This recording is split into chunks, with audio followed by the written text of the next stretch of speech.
الحمدللہ، اللہ کا لاکھ لاکھ شکر ہے کہ جس نے اپنی یاد کی توفیق اور موقع فراہم کیا۔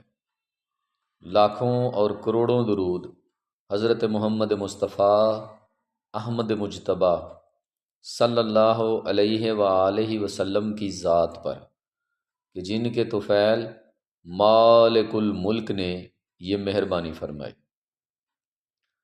آج ہم بات کریں گے کہ جب ایک سالک جو ہے وہ مراقبہ شروع کرتا ہے تو اس کو کن کن چیزوں سے واسطہ پڑ سکتا ہے اور کون کون سے مراحل جو ہیں اسے طے کرنے پڑتے ہیں اور کون سی ایسی چیزیں اس کے سامنے آتی ہیں جن سے وہ پہلے مانوس نہیں ہوتا، لیکن مراقبے کے بعد وہ چیزیں اس کے سامنے جب آتی ہیں تو وہ ان کو سمجھ جاتا ہے۔ اور بعض اوقات نئے لوگ جو ہیں وہ ڈر بھی جاتے ہیں، تو آپ نے ڈرنا نہیں، ویڈیو کو آپ نے مکمل دیکھنا ہے۔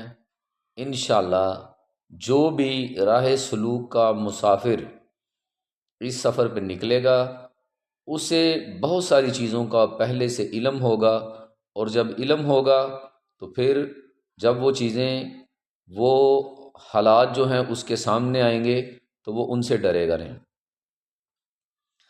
تو پہلے نمبر پہ یہ ہے کہ جب کوئی شخص مراقبہ شروع کرتا ہے تو اس کے جسم کا وزن جو ہے، یعنی یہ کثیف جسم جو ہے، جو کثافت ہے، یہ لطافت میں بدل جاتی ہے۔ یعنی انسان کو اپنا جسم جو ہے، اپنا وزن جو ہے، وہ کثیف سے لطیف اور وزن جو ہے وہ ہلکا محسوس ہونا شروع ہو جاتا ہے۔ یعنی جو بندہ بھی مراقبے میں بیٹھے گا اس پر ایک وقت ایسا آتا ہے کہ اسے ایسا محسوس ہوتا ہے کہ جیسے اس کا اپنا وزن جو ہے وہ ختم ہو گیا ہے۔ بعض اوقات ایسا ہوتا ہے کہ مراقبہ میں بیٹھے ہوا جو شخص ہے وہ زمین اور آسمان کے درمیان معلق ہو جاتا ہے، لٹک جاتا ہے، یعنی زمین سے تھوڑا اوپر اٹھ جاتا ہے۔ وہ اسی وجہ سے ہوتا ہے کہ اس کے جسم کے اندر موجود کثافت جو ہے وہ لطافت میں تبدیل ہو جاتی ہے، اس وجہ سے ایسے ہوتا ہے۔ اور اگر کسی کے ساتھ ایسا ہو دوران مراقبہ تو آپ یہ یاد رکھیں کہ ڈرنے کی ضرورت نہیں ہے۔ اس کے بعد جو شخص مراقبہ کرتا ہے اس کا جسم جو ہے وہ نور کا منبع بن جاتا ہے۔ مختلف قسم کی روشنیاں اس کے دماغ میں آتی ہیں، دماغ سے دل اور دل سے سارے جسم کو منور کر دیتی ہیں، اور وہ شخص ایک وقت میں ایسا محسوس ہوتا ہے جیسے نور کا گولا ہے یا روشنیوں کا گولا ہے۔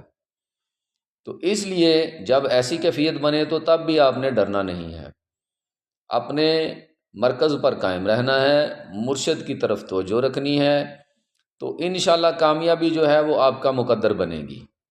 کسی صورت بھی آپ نے ڈرنا نہیں ہے، اور یہ روشنیاں جو ہیں یہ آپ کے جسم کے اندر سے ماسوا کو جلانے کے لیے اور آپ کے جسم سے کثافت کو ختم کرنے کے لیے، اس کو لطافت میں بدلنے کے لیے آتی ہیں، اور آپ کے جسم کو نور علی نور کرنے کے لیے آتی ہیں۔